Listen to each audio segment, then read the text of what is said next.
no sé si decir buenas tardes, buenas noches, porque la hora es engañosa, son las 9, pero hay mucha luz, así que en cualquier caso bienvenidos. Muchas gracias por compartir este rato con nosotros, sobre todo con los autores que me rodean, que la verdad es que estoy así como muy bien acompañada. Esta mesa se titula La novela negra en tiempos de crisis o la crisis en la novela negra. En general se da por aceptada la tesis de que sobre la novela negra, más que sobre ningún otro género, recae la responsabilidad de reflejar el malestar social, especialmente dañino e insidioso en momentos de crisis como los actuales. No hay periodista que no formule esta pregunta a los escritores que se incursionan en el género negro, dando por hecho una respuesta afirmativa. Y en las reseñas literarias apenas hay crítico que no abunde en dicha responsabilidad. Mi opinión personal, ahora veremos la de mis compañeros, es que es imposible separar lo personal de lo social, es decir, que la sensibilidad particular de cada uno por un área concreta se reflejará en los temas que decida abordar en sus novelas como fondo de la acción, de la trama o de lo que sea. Os los presento y arrancamos. Tengo a mi derecha a Víctor Claudín, periodista, escritor, relacionado con el mundo de la cultura desde diferentes facetas, de Asociación de Música Popular, Universidades Populares, director de la Sala Lígeme Discos, el Teatro Alfil. Es un currículum impresionante. Como periodista ha sido redactor de Ozono, Camp del Arpa, director de periódicos gratuitos, etc. Ha publicado 20 libros. 21 ya. 21, vale, 21. El antro de la Buscona, Escrito en una ola, Me llamo Marta y soy fibromiálgica, Los demonios andan sueltos. Su última novela es Tentenublo. Tentenublo es un viaje en el tiempo a la noche madrileña de los años 80 y 90, los de la llamada movida, a través de cuyas páginas el lector se adentra en las sombras de esas noches de alcohol, de drogas, de sexo, donde no había ni mañana ni tarde, porque no había relojes, no había ventanas, siempre era el mismo ambiente. No lo digo porque lo sepa, que me lo han contado. Los protagonistas no pueden escapar de su destino, lo esquivan, pero él les persigue. Creo que a Víctor no le importa herir al lector a través de la palabra y de los actos, que no es una novela políticamente correcta. Quizá es esto lo que quieres denunciar, la falsa finura que se nos está imponiendo, el medir las palabras para no molestar, la costumbre o la moda de reescribir ahora. Quizá esta sea la denuncia que quieres dejar en tu novela. Bueno, buenas tardes, gracias por venir. No es una denuncia, digamos, expresa. Yo lo que hago, y ya lo hablaremos más detenidamente luego, es escribir lo que me surge. A mí me aparece una historia y yo la quiero contar. La quiero contar en una determinada atmósfera, en un tiempo, con unas características determinadas. Y eso sí, sin tapujos, en absoluta libertad. Yo lo que más aprecio de cualquier escritor es que escriba en libertad. Y en libertad quiere decir en libertad política, en libertad social, en libertad moral, ética, en todo tipo de libertades, incluida, que es la más importante, en la libertad de mercado. Es decir, que no escriba para el mercado, sino que escriba sin contar con el mercado, que escriba en libertad, en plena libertad. Y entonces, cuando uno escribe así, pues escribe sin trabas y en consecuencia probablemente haya implícito una denuncia de algunos escritores que seguramente aquí no están, que escriben midiendo mucho todo para ser políticamente correctos. A mi izquierda tenemos a Juan Infante, él es de Bilbao, es escritor, es abogado. Con esta ha publicado, igual me equivoco como con Víctor, 9 novelas, vale, y 5 relatos de género negro criminal. Werther en Beirut, Asesinato en Santurce, El crimen de Cienfuegos, 15 millones... Atrapado, que fue nominada al Premio Euskadi de Literatura en 2018, El precio del silencio y el último, El gángster de Olabeaga. Sus novelas están protagonizadas por Tomás Garrincha, un personaje que es capaz de mantener su esencia a través de una saga, lo que no es nada fácil, encadenado al duro lastre que significan varias novelas a sus espaldas sin perder ni un ápice de frescura. Al contrario, en cada novela aporta nuevos matices y, lo que es más difícil, rescata personajes de novelas antiguas y los incluye y les da una vuelta de tuerca. El punto débil de Garrincha es la moral o la falta de ella. ¿Es una sutil crítica social, Juan? Sí, sí, bueno, efectivamente, ¿no? Hay una tradición de la novela negra, sobre todo de la novela negra americana, que nace precisamente como una especie de expresión contra la situación establecida, de reivindicación y demás, que en general, de una u otra forma, siempre se ha mantenido. Quizá en la novela de la Golden Age anglosajona, inglesa, pues era distinto, pero eso siempre ha estado presente. En las novelas de Tomás Garrincha, que es un personaje que está en las 4 últimas novelas, es un personaje un protagonista que viene del AMPA, que ha dejado el AMPA, pero que sigue incorporándose en la resolución del caso, en casos que realmente tienen que ver con lo que él ha conocido durante tantos años, ¿no? Él siempre dice que él no es un sicario, que no cobra por investigar, y eso siempre lo tiene muy claro, porque tiene que tener libertad, y aunque es un hombre que tiene el gatillo fácil y que se complica mucho la vida, y que eso de dejar el delito pues no siempre es así, es un hombre que tiene sus principios y que siempre intenta diferenciar con mucha claridad lo que puede ser una causa justa, aunque tenga que utilizar unos medios acordes con su tradición, por así decirlo, de lo que es una canallada. Él suele decir, me dicen que soy un canalla, pero soy un canalla que solo mata canallas, y cuando me cargo a alguien es porque lleva muchos años mereciéndoselo de una forma muy clara, ¿no? Es decir, y esa es un poco la ambivalencia en la cual se mueve, y el horror que produce, sobre todo en la Ertzaintza, en la policía, que no aguanta que siga acampando por sus respetos en Bilbao cuando tenía que estar en la cárcel, y su esperanza es meterlo durante muchos años. Y en esa tensión y en esa guerra, pues él se mantiene y puede como actúa, aunque también al final muchas veces los casos se los entrega a la policía para que lleven sus laureles y para que pueda mantenerse en libertad, ¿no? En el rincón del Rin tenemos a Natalia Gómez Navajas. Ella es autora de novela negra y comisaria de Rioja Noir, un festival de literatura negra, policíaca y thriller de La Rioja. Desde su debut ha encadenado novelas y premios. Debutó en el panorama literario con Tras el objetivo en 2016. Buzal y El origen en el 17 fue finalista al Premio Novela Negra de Cartagena. El mago y la daga del 18 ganó el segundo premio de literatura Villa de Nalda, y Aras de venganza en el 20 te dio el 7º premio del libro Ateneo Riojano. Además ha sido nominada a Mejor Novela Negra de Cartagena Negra en Cubelles Noir. La fiscal es tu novela, es su novela más reciente. En ella Lola Brau ha de enfrentarse al hecho de que su marido es encontrado junto al cadáver de una mujer que no es la suya. La fiscal debe elegir entre mantener su fe en los procedimientos judiciales o creer en la inocencia de su marido. Las crisis personales son tan atractivas como cualquier otra, ¿no?, para armar una buena Sí, yo creo que además es de lo que se trata en definitiva, ¿no? De esa maldad, ¿no? O de esa maldad o de esa turbieza en las mentes, ¿no? Que al final vivimos en sociedad, somos seres de sociedad, pero primero somos individuos, y entonces las maldades se generan en las mentes de cada uno.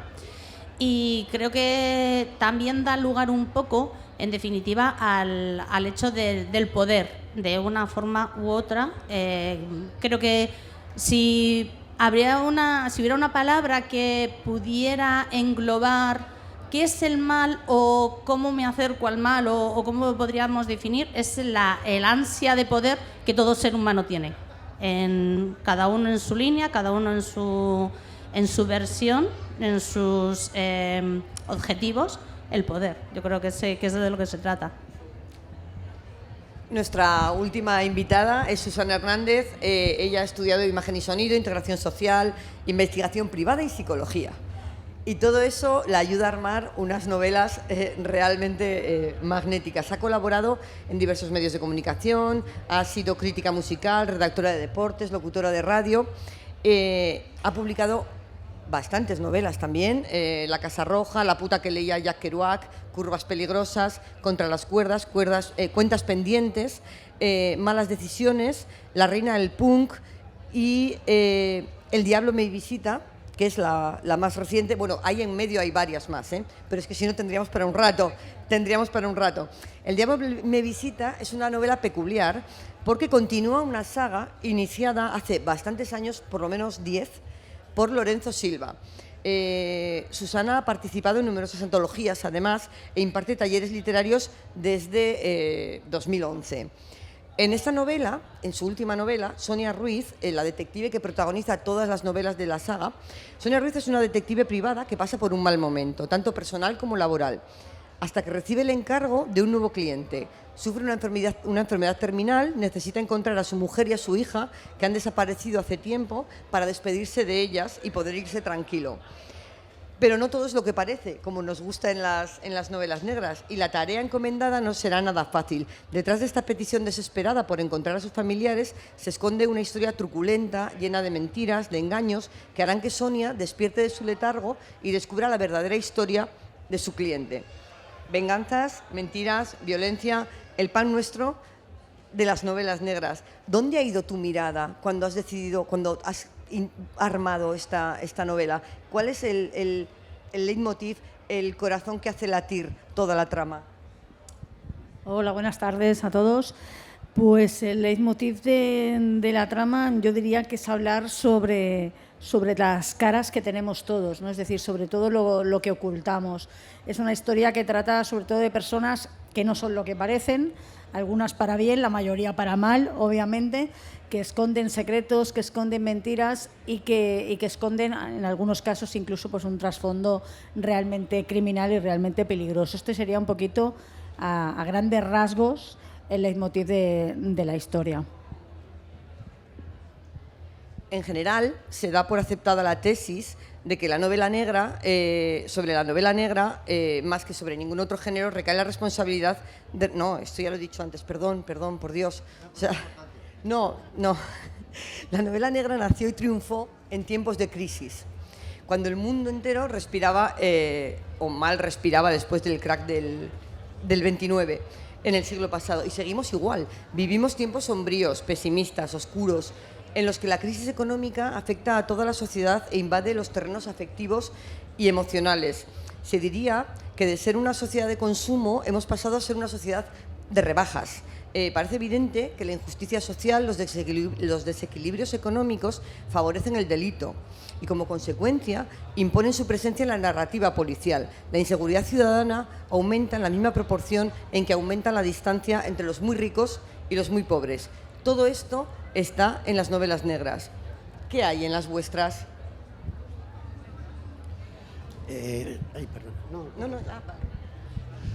Pues es curioso. Yo escribo lo que me sale, como he dicho antes.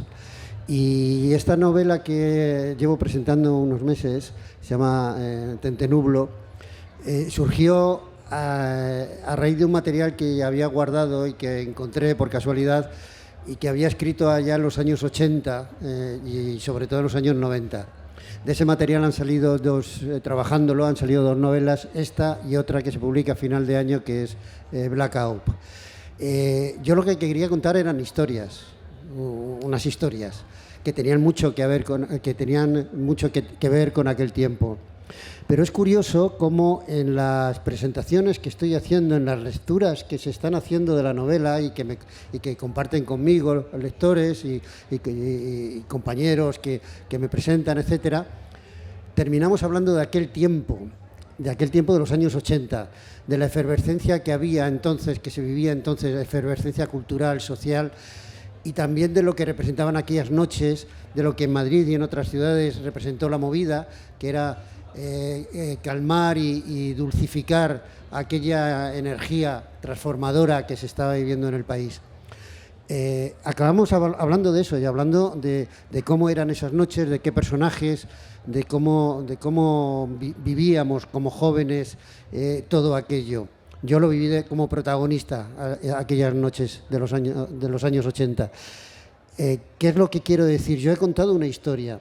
Lo que pasa es que esa historia se ha situado en un momento determinado, se ha escrito a partir de ese tiempo y, aunque no haya sido mi pretensión, he estado describiendo, al escribir esa historia, esa novela, lo que se vivía entonces. Yo creo que ese es el mayor valor que tiene la novela negra a grandes rasgos, ¿no? Que está describiendo nuestra sociedad en un momento determinado o en el presente o en un tiempo pasado. Fíjate tú, solo una pequeñita corrección que te hago, la novela negra nace no a raíz de la crisis del 29, nace antes. Lo que pasa es que ya es un tiempo sombrío, que ya termina plasmándose en ese tiempo, en aquella crisis. ¿Y qué es la diferencia, lo que marca, qué caracteriza a aquella novela negra de los orígenes, que está contando lo que está pasando en la calle? Aquella famosa frase que el búcaro de cristal se ha pasado de los salones de la alta sociedad a los callejones. Bueno, la novela negra cuenta qué pasa en esos callejones, en esos tugurios, pero en los bares, en las casas de la alta sociedad también, porque ahí también hay crímenes y hay corrupción, etcétera, etcétera. ¿Qué es lo que pasa en la sociedad? Y claro, a partir de esa caracterización que se hace cuando nace, de ahí trasciende todo. Es decir, la novela negra en general, aunque sea, como acabamos de escuchar de una novela anterior, más ligera, más suave, más de detectivesca o más policial, nos está contando cómo es la sociedad. Yo creo que eso es básico y la cuenta en todos los momentos. En todas. Yo es que depende de, como coincido con Víctor, en que no intento mostrar algo, y creo que cada novela es diferente y muestra diferente, porque por ejemplo en Buzali arremete contra la trata de mafia, contra la trata de blancas, y hasta dónde es capaz de llegar. Pero yo creo, fíjate que podría ser un vínculo común, un nexo común de todas las novelas, lo que te he comentado antes, ese poder, esa necesidad de plantar el pie sobre la persona que tienes delante, sea sometiéndola a través de la prostitución, pues en aras de venganza, sometiendo a las mujeres a través de pues el psicópata, y en esta pues es que tampoco puedo desvelar, pero también hay este trasfondo. De hecho, esta creo que tiene 3 líneas muy marcadas, que sería, por un lado, dónde está el límite del bien y del mal, ¿no? Y qué somos capaces o dónde está nuestro punto de inflexión para cruzarlo, para cruzar esa línea. Otro de los pilares de la novela creo que sería ese reflejo de ese poder que todos de alguna manera intentamos ostentar frente al que tenemos delante, de una forma u otra. Y otro pilar sería la poca conciencia que tenemos de la falta de intimidad, que en un mundo que parece que cada vez, en una sociedad que parece que cada vez tenemos más facilidad para todo, que cada vez tenemos más cosas a nuestro alcance, estamos perdiendo la intimidad y cada vez somos más vulnerables y no nos damos cuenta. Sí, yo creo que, vamos a ver, sí, es decir, la novela negra no se plantea. Es decir, cuando tiene una repercusión social y una crítica, no se plantea que con una trama como tal, sino que es algo que se deriva del propio tratamiento de los protagonistas, de la historia y demás. Por ejemplo, yo tengo mis novelas, una era un atraco a un furgón del Banco de España que traía un dineral. Bueno, no es que esté justificando un atraco al Banco de España, lo que pasa es que a raíz del tratamiento de esa trama, bueno, surgen los conflictos sociales que en la sociedad se tienen. En otro, por ejemplo, en esta última, en el gáster de Olaveaga, bueno, pues hay unos asesinatos, unos crímenes que hay que resolver y detrás de ello pues hay una trama con unos servicios secretos, de una serie de información sobre toda una serie de temas, y ahí es donde la novela negra va surgiendo eso. En general, yo creo que tiene mucho que ver también con las estructuras de poder que hay en cada país. Por ejemplo, si lees a Leonardo Padura y al detective Mario Conde, en el fondo hay una crítica al régimen que está trabajando, que es el régimen cubano. Yo he leído algo, novela china normalmente que no eran chinos exiliados, y al final son novelas en las que los protagonistas se tienen que pelear con las estructuras económicas que hay en China. Es decir, que eso puede ir variando. Lo que yo sí creo es que en la novela negra en general hay cierto desenfado, cierto cargarse un poco el pensamiento común que la sociedad nos quiere hacer, que todos comulguemos con ciertas cosas, el establishment, cuestiones de ese tipo, y van variando de las situaciones. Porque claro, en el fondo, por ejemplo, en mis novelas, pues hombre, siendo un poco puristas, pues decir, no, joder, tu protagonista tiene que ir a la cárcel y los que tienen que ganar son los policías, porque lo que está cometiendo son unos delitos contra elementos esenciales también de la sociedad. Cuando yo lo que quiero precisamente pues es, entre otras cosas, porque la trama me lo permite y la ficción me lo permite, es que el lector empatice más contra esa persona que se está saltando muchas convenciones que hay que mantener, porque en absoluto estoy pensando que el atracar un furgón del Banco de España pues sea una actividad en sí legítima, ¿no? Pues es ocasiva. Entonces yo creo que la novela negra no es unidireccional, sino que en sus componentes va incorporando muchos elementos. Lo que sería un aburrimiento pues es una novela negra en las cuales pues la gente tiene que ser como Dios manda y como se nos enseñó desde pequeños y tal, porque entonces la gente no lo leería, porque para eso pues no sé, no lees novela negra, lees una novela romántica o otro tipo de novelas, ¿no? Bueno, yo creo que al final la novela negra es la novela popular, la novela de la calle, la novela de las historias que pasan en las ciudades, en los barrios, y de alguna manera al final por eso acaba reflejando, ¿no?, todo lo que ocurre en la sociedad, ¿no? En este caso, en El diablo me visita, pues son temas que están también, por desgracia, de mucha actualidad, ¿no? La guerra de Ucrania, en la historia de las dos hermanas, de las cuales una de ellas sueña con venir a España, con venir a trabajar a Alicante, y por supuesto ya sabéis que eso va a acabar como el Rosario de la Aurora. Habla también del tema de la dificultad de acceder a la vivienda, de la trata de personas. Es decir, yo creo que al final la realidad casi que nos escribe las tramas, ¿no? Porque está tan presente el conflicto por todas partes que las novelas acaban supurando, ¿no?, toda esa realidad y toda esa visión de la sociedad, que al final es lo que reflejan las novelas de las distintas épocas, ¿no? Como contaba Víctor, las novelas que se empezaron a escribir en el hard boiled pues reflejaban en gran parte ese crack del 29, la Gran Depresión americana, y las de ahora pues reflejan la crisis que vivimos ahora a todos los niveles, ¿no? La crisis de valores, la crisis de todo tipo, ¿no? Fíjate, perdona un momento. Fíjate que para conocer la Grecia de hace 20 años para acá, lo que hay que hacer, la historia de Grecia, lo que hay que hacer es leer a Márkaris, ¿no? Él nos está contando, al contarnos sus historias, nos está contando todo, aparte de hacer una denuncia de determinadas cosas y de afrontar en cada una de las novelas algún tema concreto, nos está describiendo qué pasa, cómo funciona Atenas, qué atascos hay, qué comidas, todo. O sea, nos está contando cómo es la sociedad griega, ¿no? Y yo creo que es una de las consecuencias que conlleva la literatura negra, ¿no? Hay infinidad de crisis sobre las que poner la mirada. Crisis económica, política, vital, personal, climática, cultural, bélica, histórica, social. El mundo sigue adelante. Yo no sé si decir que los autores de alguna manera sois un poco inconformistas y lo que hacéis es, bueno, poner sobre la palestra.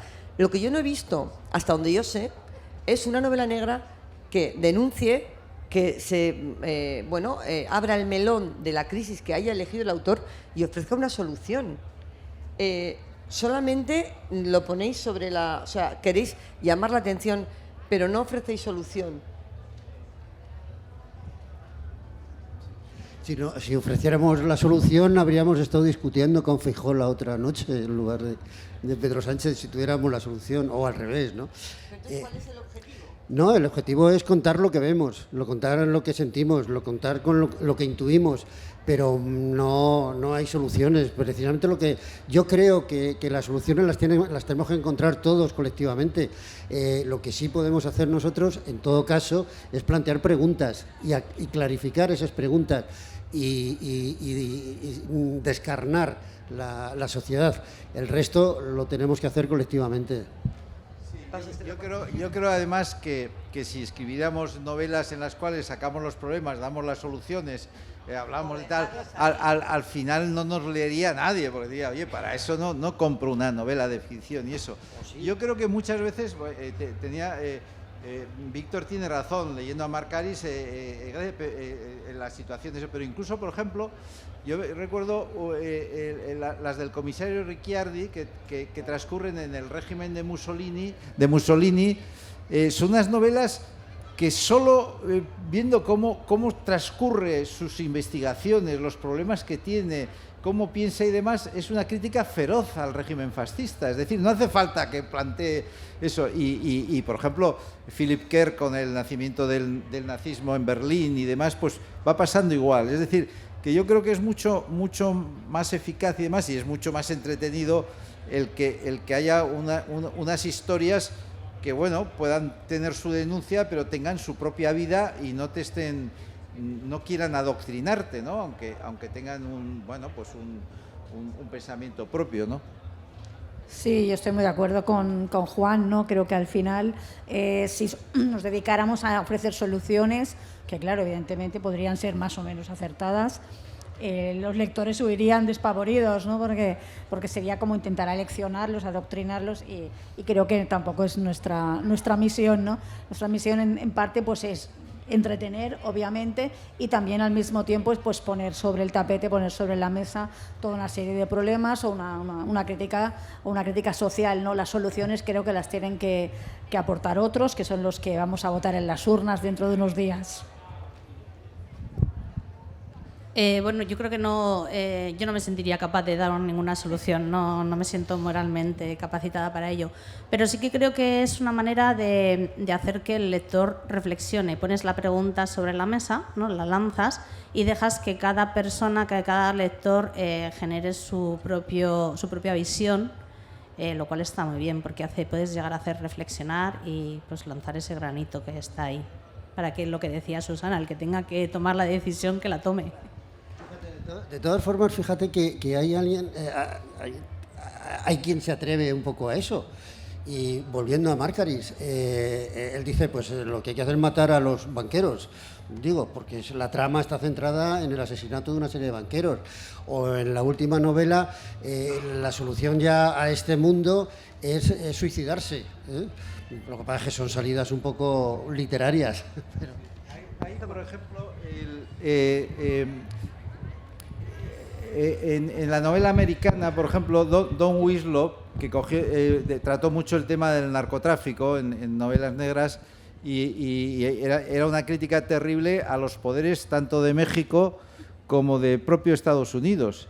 Y hay unas críticas espectaculares, de tal manera que él yo me acuerdo en El poder del perro, que empezaba escribiendo, dice, mientras he escrito esta novela han sido asesinados estos periodistas, y citaba igual 150 en México.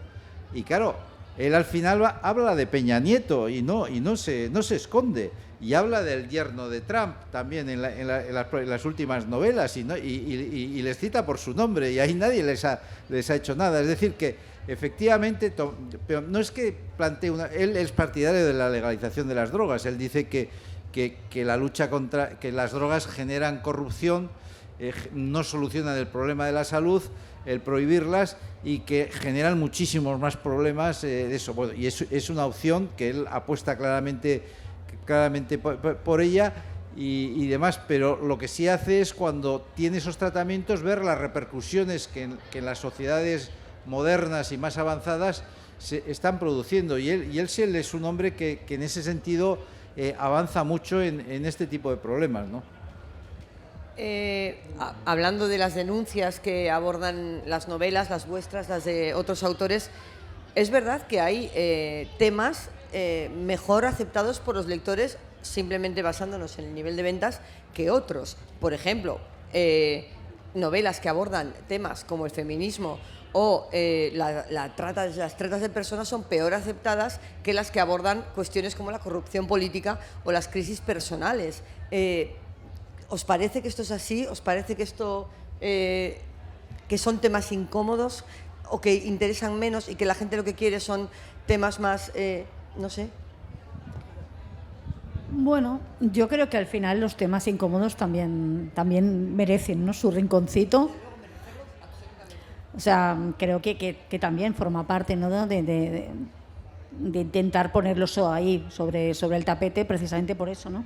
Porque son temas que a lo mejor pues la gente, pues todos en general miramos a otro lado o no queremos verlos, etcétera, ¿no? Entonces yo pienso que no, pienso que como autores y como lectores tenemos que intentar poner esos temas incómodos sobre la mesa y escribir sobre ellos y leer sobre ellos, ¿no? Se puede hacer de una manera entretenida, obviamente, no se trata de deprimir al personal, ¿no? Pero sí que se puede y creo que se debe de poner esos temas sobre la mesa. Sí, yo creo que hay temas, por ejemplo, que de forma implícita en las tramas, bueno, y explícito también, pues el tema de la trata de blancas, hablabas del tema de Busal y de tu novela. Temas de este tipo salen permanentemente y bueno, quiero decir que es recurrente. Lo que pasa es que lo que no puedes hacer es un ensayo sobre las tratas de blancas o un ensayo sobre la solución a la prostitución o la solución, porque claro, eso no nos leería nadie, porque eso no, y aparte que puede haber opiniones pues totalmente distintas o muy distintas sobre cómo solucionar ciertos problemas, ¿no? El problema es que en una novela, en una ficción y por lo tanto en una trama de ficción, pues no sean frívolas, sino que incorporen temas que puedan tener un interés y demás, y eso pues la puede hacer más atractiva, yo creo. Yo creo que el lector quiere, te digo por los feedback que yo voy teniendo últimamente en las últimas ferias de libros que he estado, el autor quiere entrar en la novela negra o en la novela denuncia, en toda esa burbuja de la novela negra, como decía Antonio en la mesa de antes, desde la seguridad y desde el confort de su sillón lector, pero no quiere llegar a sufrir tanto. Entonces, un tema de corrupción nos parece algo muy cotidiano, porque es que abres los telediarios y el tema corrupción está ahí y lo vimos, pero no nos hiere tanto. Sin embargo, un tema de trata de blancas lo vemos un poco más lejano, no nos hacemos la idea tanto de que ocurre en nuestro país y encima nos hiere. Entonces, yo creo que el lector se aleja de esa sensación, no quiere sufrir, yo creo, me parece que es una de las sensaciones que me da. En cualquier caso, yo creo que sí que lo que más se vende es más, en general, o al menos es la sensación que yo tengo, más superficial. Más superficial, ¿no? Cuando hay novelas más intensas, no intensas por lo que se trata o por cómo están escritas o por lo que sea, o porque realmente se trabajan mejor los personajes, cuando son más intensas cuesta más. Es decir, yo creo que los números de ventas crecen cuando son novelas más superficiales en general. Afortunadamente hay también de todo. Natalia, para todos, pero para que empieces tú ahora, como lectores, ¿qué es lo que os gusta leer? ¿Qué crisis, qué denuncia, qué fondo es con el que más disfrutáis como lectores? Cualquier cosa que esté bien tratada y que sea creíble, sobre todo. Yo necesito a la hora de enfrentarme a una novela es credibilidad, que me crea la trama, que me crea a los personajes. Y me da igual lo que me muestre, al final es algo que me haga también disfrutar, ¿sabes? Porque está muy bien ese tema, esa denuncia que estamos hablando, pero creo que la vida es bastante dura, y más en estos momentos, y también te apetece disfrutar a la hora de ponerte a leer, que te haga pasar un buen rato, que te lleve a generarte esas preguntas, pero que te lleves un buen sabor de boca a la hora de cerrar el libro, de acabarlo. Y posiblemente también sea ese hándicap que tienen las novelas más duras.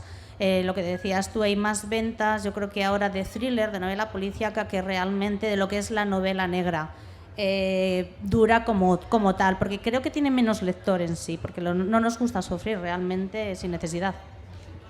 Sí, yo creo que, es decir, cuando lees una novela de ficción y una novela de género negro, estás haciendo o quieres hacer un acto también lúdico, es decir, te quieres entretener, quieres pasarlo bien, quieres leer buena literatura, disfrutar. Entonces, claro, no estás pensando en el mensaje que te van a dar o en la solución que te van a dar a ciertos problemas, porque para eso pues ya tienes otros medios, otra forma. Pero sí es cierto es que en la buena literatura, yo por ejemplo pienso en Jane Thompson. Por ejemplo, Jane Thompson es uno de los grandes de la novela negra, que te cuenta historias muy entretenidas y que lo pasas muy bien leyéndole, pero claro, en el fondo tiene protagonistas. Es decir, bueno, antes me refería a en la presentación al sheriff Nick Corey en 1280 almas y todo eso. Claro, son novelas que no despegas de ellas, pero claro, te está tratando de temas de la América profunda, de las relaciones sociales y demás, que a mí me entretienen mucho también, es decir, ¿no? Y así con las historias del género en general. Es decir, yo creo que por ahí es por donde la novela negra tiene que estar bien escrita, con grandes protagonistas, y luego que intenten que disfrute el lector, ¿no? No que le mande a la cama con un disgusto todos los días terrible, porque para eso no lees novelas, ¿no? Bueno, pero yo creo que leemos novela negra para sufrir, sinceramente, si no leeríamos novela rosa. Es decir, claro, si tú quieres historias felices, que todo acabe y que coman perdices, no te pongas a leer sobre psicópatas, asesinos en serie, secuestros. No, claro, evidentemente que luego te quieres ir a dormir y desconectar, pero es por la misma razón por la que vas a ver una peli de miedo al cine. Es decir, vas allí, estás agarrado al asiento y luego te vas a tu casa y dices, uy, qué bien, ¿no? Freddy Krueger no va a venir a matarme. Bueno. O sí, no lo sabemos, ¿no? Pero quiero decir que forma parte, yo creo, del juego, ¿no? Pasarlo mal y sufrir, pero luego sabes que eso es ficción y que ya está, y hasta ahí, y ahí se acaba, ¿no? Que te puedes divertirte también. Claro, pero yo creo que se puede hacer todo, quiero decir que puedes ser entretenido, puedes sufrir y al mismo tiempo puedes también hacer crítica social, no tiene por qué ser un peñazo deprimente, quiero decir que se puede hacer todo de una manera un poquito más lúdica. A mí me interesa como lectora sobre todo historias que me emocionen, que me lleguen, que me hagan, que me toquen, es decir, personajes que estén bien creados, que rasques y tengan capas, que no sean personajes planos, o sea, que esté bien escrito. A partir de ahí me da igual, ¿no? Un poco la temática o el tema que traten, pero sobre todo quiero que me lleguen y que evidentemente entretenerme y pasarlo bien, pero si va un poquito más allá, pues también mejor, ¿no? Estoy totalmente de acuerdo con Susana, sí que lo firmo eso.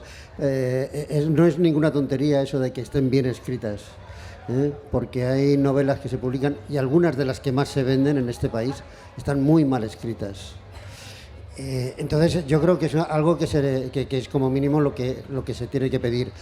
Yo leo mucho y leo también a colegas, porque yo creo que estamos haciendo buenas novelas entre mucha gente, pero de todas formas siempre me voy a los clásicos. Yo he sido hasta crítico literario desde los años 80 y he leído muchísimo, pero ha habido como 3 paréntesis en mi vida como lector. De repente no me apetecía nada leer y no leí durante 2 o 3 años en cada una de las veces, ¿no? Y siempre volvía a leer gracias a Patricia Highsmith. Quiero decir, de vez en cuando recurrir a los grandes clásicos, a Jane Thompson, a Patricia y a muchos otros, los que te convenzan más, yo creo que siempre es muy importante, ¿no? Pero al mismo tiempo también estar al tanto de lo que estamos haciendo nosotros. Yo tengo una teoría sobre eso que has dicho, sobre que muchos de los grandes superventas ahora no han cuidado especialmente la narrativa o la prosa o los diálogos. Yo creo que la gente, en general, como en la pandemia se ha pasado muy mal, y lo que quiere es un producto que no le exija un esfuerzo intelectual grande, quiere divertirse, quiere vivir, que es lo que queremos todos después de lo mal que hemos pasado. Mi teoría es que por lo menos en este momento se está buscando el producto más fácil de digerir porque ya hemos tragado bastante, ¿vale? Y que habrá que esperar a que, bueno, la pandemia esté más lejos para que se vuelva a apreciar, que no digo que no se aprecie, esa es mi teoría, que es producto del aburrimiento cuando le estás dando vueltas a la cabeza.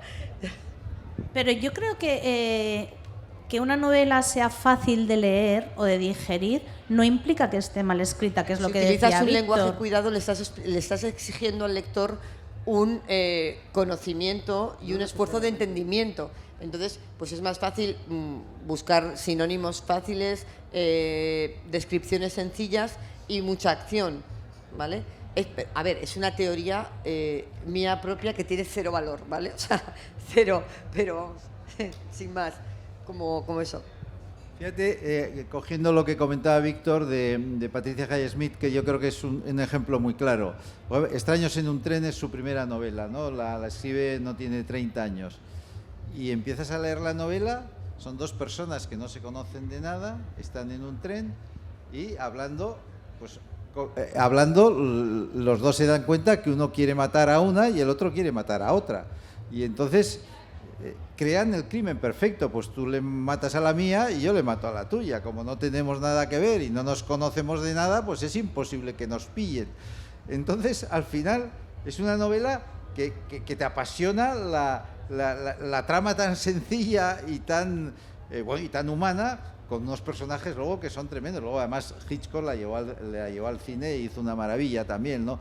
Pero quiero decir que puede ser una novela fácil, sencilla, puede ser también de las de dar miedo, de las de porque esto en el fondo están preparando un crimen y a ver cómo sale, ¿no? Pero al mismo tiempo de las que te pueden hacer disfrutar mucho y luego sobre todo, que yo creo que en eso estamos todos de acuerdo, que estén muy bien escritas, ¿no? Porque eso es que es fundamental. Yo quisiera partir una lanza, ¿no?, a favor de compañeros nuestros que venden mucho y que escriben muy bien. Quiero decir, quiero decir que tendríamos un poco que distinguir, ¿no?, entre superventas, que todos más o menos ya nos imaginamos que son productos, y en muchos casos son productos además que están manufacturados por varias personas, es decir, hay gente que escribe en equipo, uno documenta, otro hace diálogos, esto es así. Pero luego hay gente como Víctor del Árbol, como Tony Hill, como Carlos Tanón, o como Rosa Rivas o Claudia Piñeiro, que venden mucho y que escriben maravillosamente bien, ¿no? Por suerte, no todo está perdido. Claro, por supuesto. Gracias a Dios. ¿Os consideráis cronistas de vuestra época? ¿Os basáis en las crisis actuales, en lo que estáis viviendo, en lo que nos rodea para levantar vuestras tramas? Natalia, que tienes el micrófono. No, porque me parece una responsabilidad enorme y no quiero responsabilidades de ese tipo. Es que es muy... No me atrevería tan siquiera. Sí que es cierto que al final bebes de lo que estás viviendo, ¿no? Entonces, lo mismo que tus personajes beben de ti y al final te dicen, ¿tu personaje está ambientado en ti? No está ambientado en mí, pero sí que es cierto que tiene parte de mí porque lo he creado yo, ¿no? Y todos tienen algo. Y al final, pues las tramas sí que, a no ser que te vayas, como en tu caso, a una novela de los años 80... si haces una novela en la actualidad, sí que es cierto que miras un poquito el panorama de lo que hay, ¿no? Pero considerarme cronista creo que no quiero esa responsabilidad, gracias. Yo, desde luego, tampoco me considero cronista. Lo único que pasa es que yo creo que, en conjunto, el conjunto de las novelas que se escriben son crónica de nuestro tiempo. Eso sí, yo creo que sí. ¿Seréis crónica en el futuro? Claro. Sí, yo estoy de acuerdo, es decir, porque además sería una pretensión que lo que pasa que sí escribes cosas de actualidad, temas, bueno, aunque muchas veces la actualidad se mantiene durante mucho tiempo, porque los problemas sociales pues son perennes, ¿no? Pero yo creo que tampoco necesitamos, complicar eso más, es decir, contamos nuestras historias, aportamos una literatura que queremos hacer lo mejor posible y yo por lo menos con eso me quedo tranquilo, ¿no? Sí, un poco en la línea de mis compañeros, ¿no? Creo que sería muy pretencioso, ¿no?, pensar que uno es cronista de su época, pero probablemente si cogiéramos nuestros libros y los pusiéramos en una cápsula del tiempo y llegaran a alguien dentro de 50, de 100 o de 300 años, a través de esos libros yo creo que sí se podría hacer una idea bastante clara de cómo era nuestra época, de cómo se vivía y de cómo era la gente hoy, el día a día, ¿no? Pero eso yo creo que es un poco inherente a las historias. Quiero decir, evidentemente, como decía Natalia, bebemos de lo que nos rodea, de nuestro tiempo, y eso se refleja en los libros, ¿no? Sí, no, una cosa que a mí me pasa, me ha pasado en novelas, mucha gente tiene sus propias ideas y demás, y luego te quiere discutir personajes tuyos de acuerdo con unos pensamientos que a mí uno, por ejemplo, me decía, no, jo, es que tú tienes los Ertzainas tuyos, los inspectores de la Ertzaina, joder, ¿por qué son tan conservadores? Y digo, pues que son muy conservadores porque los policías son muy conservadores, ¿no? O sea, no me lo voy a inventar otra cosa. Entonces, no les gusta, pues digo, oye, pero las cosas son como son, no me voy... Hombre, lo podía hacer ser unos Ertzainas de otro carácter o eso, pero las policías en todo el mundo son muy parecidas, por lo menos en los países democráticos y demás, y que son muy conservadores, muy defensores de la ley, de que las cosas son como tienen que ser y no de otra manera, y se cabrean porque los jueces no les dejan hacer lo que quieren y demás, ¿no?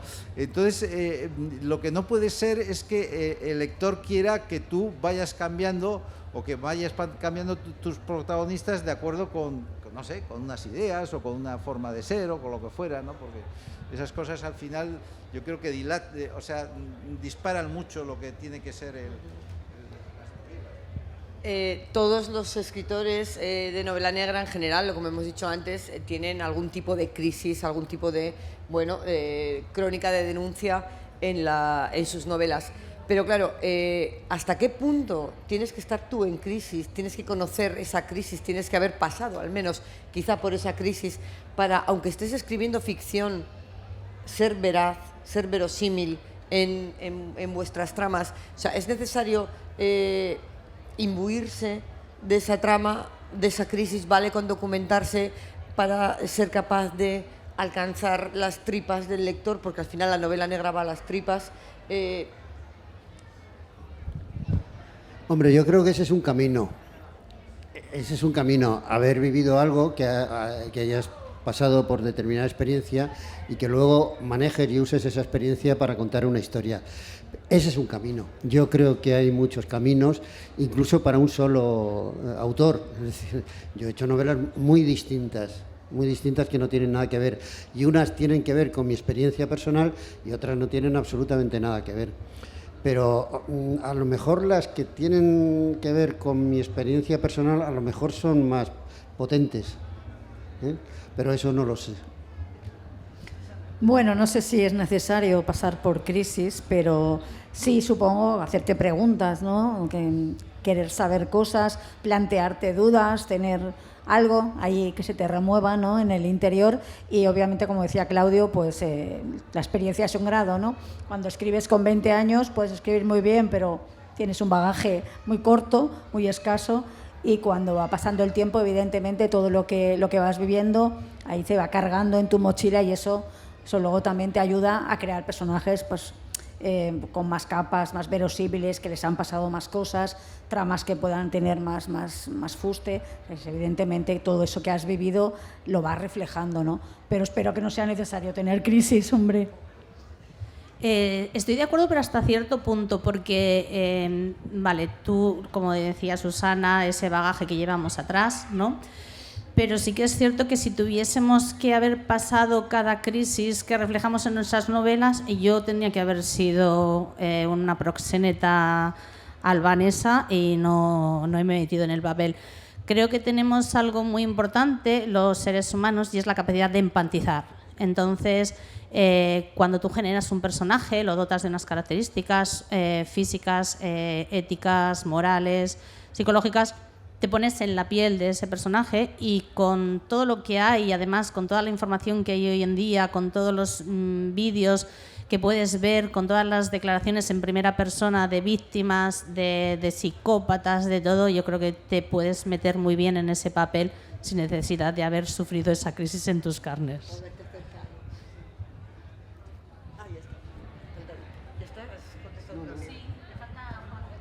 Si quiere, Sí. No, estoy de acuerdo. No quiero aportar nada más. Sí, queda una pregunta, una última pregunta, y es si creéis que la crisis de cualquier tipo tiene un lenguaje propio. Sería qué tipo de sustantivos, adjetivos, verbos, construcción gramatical, cualquier cosa, como escritores, ¿qué voz tiene la crisis? ¿Qué tipo de forma hay que darle? ¿Qué lenguaje, qué idioma utiliza la crisis? Si creéis que lo tiene, igual se puede escribir sobre la crisis. Es que nos haces una pregunta. A ver, para eso me pagan, nada, pero para eso he venido. ¿Qué pregunta nos haces? Mira que está moderando bien la mesa, pero qué mala es. No, está muy bien. Yo no creo que haya un lenguaje específico, yo no lo creo, para contar una crisis. Lo que sí yo creo, y lo vivo, lo experimento, es que cuando voy a contar una historia voy a encontrar el tono, el lenguaje adecuado. Como no tengo no vivo en serie o no tengo mismos personajes o mismos planteamientos, etcétera, todas las novelas son distintas, cada vez que afronto una tengo que ir encontrando el tono, la manera de contarlo, el estilo, etcétera. Y entonces ahí sí me tengo que adaptarme, tengo que adaptarme a lo que voy a contar, pero no creo que haya algo determinado que Cada crisis, en tu caso, tendría su lenguaje. o crisis o no crisis, cada historia. Pero no creo que haya un lenguaje determinado para contar las crisis, no lo creo.